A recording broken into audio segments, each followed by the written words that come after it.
आज 9 सप्टेंबर 2025 चला पाहूया आजच्या शेअर बाजाराची हालचाल। आज बाजार बंद होताना सेन्सेक्स 314.02 अंकांनी म्हणजे 0.39% वाढून 81,101.32 वर बंद झाला। निफ्टी 95.45 अंकांनी म्हणजे 0.39% वाढून 24,868.60 वर बंद झाला। एकूण 1,893 शेअर्स वाढले, 2,028 शेअर्स घसरले आणि 160 शेअर्स मध्ये बदल झाला नाही। बीएसई मिड कॅप आणि स्मॉल कॅप निर्देशांक 0.2% वाढीसह बंद झाले। निफ्टीमधील प्रमुख वाढ करणाऱ्या कंपन्यांमध्ये इन्फोसिस, डॉक्टर रेड्डीज लॅब, विप्रो, टेक महिंद्रा आणि अदानी पोर्ट्स यांचा समावेश होता। तर घट झालेल्या कंपन्यांमध्ये Eternal, Trent, Jio Financials, Tata Motors, Titan या कंपन्यांचा समावेश होता।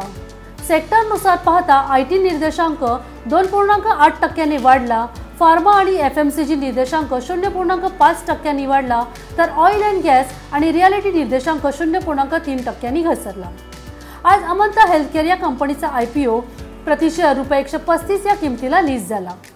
उद्या येणारे आयपीओज आहेत Shringar House of Mangalsutra Limited, Urban Company Limited, Dev Accelerator Limited, Galaxy Medicare Limited, Jai Ambe Supermarkets Limited. आज सोन्याचा दर 24 कॅरेटसाठी ₹11,029 प्रति ग्रॅम आणि 22 कॅरेटसाठी ₹10,110 प्रति ग्रॅम आहे, तर चांदीचा दर ₹130 प्रति ग्रॅम आहे। हा व्हिडिओ तुम्हाला कसा वाटला खाली कमेंट करा आणि आणखीन माहिती हवी असेल तर स्टॉक सखी या आपल्या YouTube चॅनलला नक्की सबस्क्राइब करा।